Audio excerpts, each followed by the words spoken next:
Assalamualaikum warahmatullahi wabarakatuh. Pada hari ini kita sedikit berbicara tentang keterkaitan pengelolaan piutang dalam pembelajaran manajemen keuangan.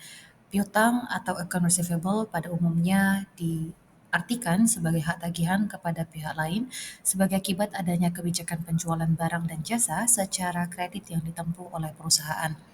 Adanya kebijaksanaan penjualan kredit yang dilakukan dalam rangka meningkatkan volume penjualan, proyek penjualan secara kredit memerlukan ketelitian dalam menaksir kebutuhan investasi pada piutang dagang, dan tentunya ada penentuan syarat pembayaran, penggunaan asuransi kredit, dan juga prosedur pengumpulan piutang.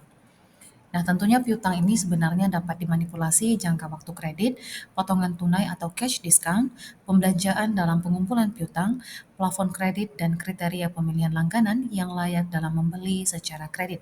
Tentunya ini akan menjadi bahan pertimbangan yang berguna bagi manajer keuangan. Tentunya ada beberapa kepentingan mengapa di dalam manajemen keuangan syariah penting mempelajari pengelolaan piutang bahwa untuk memastikan kesehatan finansial lembaga dan juga keberlanjutan operasionalnya. Yang pertama bisa kita lihat dari pengakuan dan penilaian piutang. Pengelolaan piutang dimulai dengan pengakuan piutang pada nilai wajarnya, termasuk biaya transaksi yang terkait. Dalam konteks syariah, jenis-jenis piutang seperti murabahah, istisna, dan ijarah memiliki perlakuan akuntansi yang spesifik yang harus diikuti sesuai dengan PSAK atau pernyataan standar akuntansi keuangan yang berlaku. Ini penting untuk memastikan bahwa laporan keuangan mencerminkan kondisi nyata dari aset keuangan yang dimiliki. Yang kedua, restrukturisasi dan penagihan. Manajemen keuangan syariah sering menghadapi tantangan dalam penagihan piutang, termasuk di masa sulit seperti selama masa pandemi COVID-19.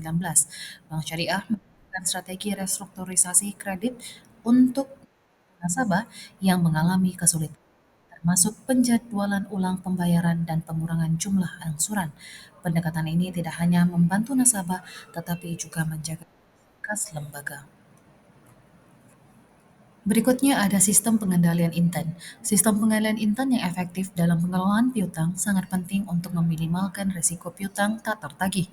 Evaluasi sistem ini di lembaga keuangan syariah menunjukkan bahwa pemisahan tanggung jawab dalam pengelolaan piutang perlu diterapkan untuk meningkatkan efektivitas penagihan dan pengawasan. Hal ini mencakup pembagian tugas antara fungsi penjualan, kredit, dan juga penagihan. Lalu ada analisis risiko. Pengelolaan piutang juga melibatkan analisis risiko kredit, di mana lembaga keuangan syariah dapat mengidentifikasi faktor-faktor yang dapat mempengaruhi kemampuan debitur untuk membayar kembali pinjaman mereka.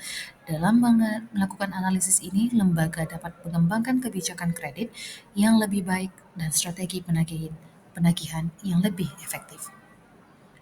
Berikutnya ada akuntansi dan pelaporan. Perlakuan akuntansi atas piutang murabahah harus mengikuti ketentuan yang ditetapkan dalam PSAK 55 dan PSAK 102 termasuk pengukuran kerugian penurunan nilai. Laporan laba rugi harus mencerminkan pendapatan yang diperoleh dari piutang dengan cara yang transparan dan akuntabel. Ada beberapa hal yang perlu diperhatikan ketika kita melihat faktor-faktor yang dapat mempengaruhi besarnya piutang. Yang pertama dilihat dari volume penjualan kredit. Semakin besar volume penjualan kredit, maka perusahaan perlu menyediakan investasi yang lebih besar dalam elemen piutang. Yang kedua, persyaratan penjualan kredit. Syarat pembayaran dari penjualan kredit dapat bersifat ketat atau lunak jika persyaratan pembayaran dari penjualan kredit yang ditetapkan oleh suatu perusahaan ketat, berarti perusahaan lebih mengutamakan keselamatan kredit daripada tingkat profitabilitas. Syarat pembayaran penjualan kredit pada umumnya dikenal dengan istilah 5/10 net 30. Hal ini berarti, jika pembayaran dilakukan dalam jangka waktu 1 sampai 10 hari, maka pembelian tersebut dianggap sebagai pembelian tunai, sehingga pembelian akan dilakukan dengan mendapatkan potongan penjualan tunai cash discount sebesar 5% dan penjualan kredit selambat-lambatnya adalah 30 hari. Lalu ada plafon kredit. Plafon kredit adalah ketentuan batas maksimum dari penjualan kredit. Semakin tinggi plafon kredit, maka investasi pada piutang juga semakin besar. Sebaliknya, makin kecil plafon kredit, maka investasi pada piutang juga akan semakin kecil. Lalu ada kebijakan pengumpulan piutang. Jika perusahaan aktif dalam mengumpulkan piutang, maka dibutuhkan biaya lebih besar untuk membiayai kegiatan tersebut. Akan tetapi, risiko timbulnya bad debt atau penghapusan piutang semakin kecil, begitu juga berlaku sebaliknya. Dan yang terakhir, adanya kebiasaan membayar pelanggan. Biasanya ada pelanggan yang senang menggunakan fasilitas cash discount yang disediakan oleh perusahaan. Akan tetapi ada pula pelanggan yang lebih cenderung menggunakan fasilitas batas jangka waktu penjualan kredit yang diberikan oleh perusahaan. Oleh karena itu, perusahaan perlu mengidentifikasi kecenderungan kebiasaan membayar daripada pelanggannya.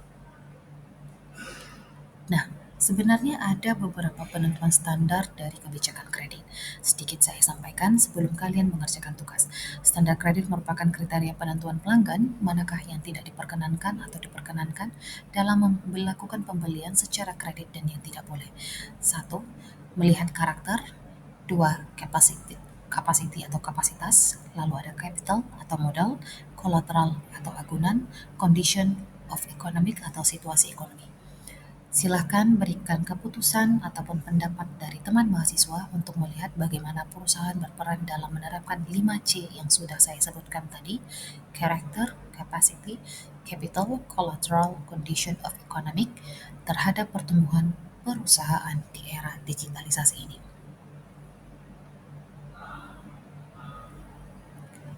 Maka bisa dilihat bahwa pembelajaran dalam pengelolaan piutang bagi manajemen keuangan syariah tidak hanya penting untuk menjaga arus kas, tetapi juga memastikan kepatuhan terhadap prinsip-prinsip syariah dan regulasi akuntansi yang berlaku. Dengan pendekatan yang tepat, lembaga keuangan syariah dapat mengoptimalkan pengelolaan piutangnya, meningkatkan efisiensi operasional, dan pada akhirnya mendukung pertumbuhan dan berkelanjutan. Terima kasih untuk segala perhatiannya. Sampai bertemu lagi di lain kesempatan. Wabillahi taufiq wa hidayah. Wassalamualaikum warahmatullahi wabarakatuh.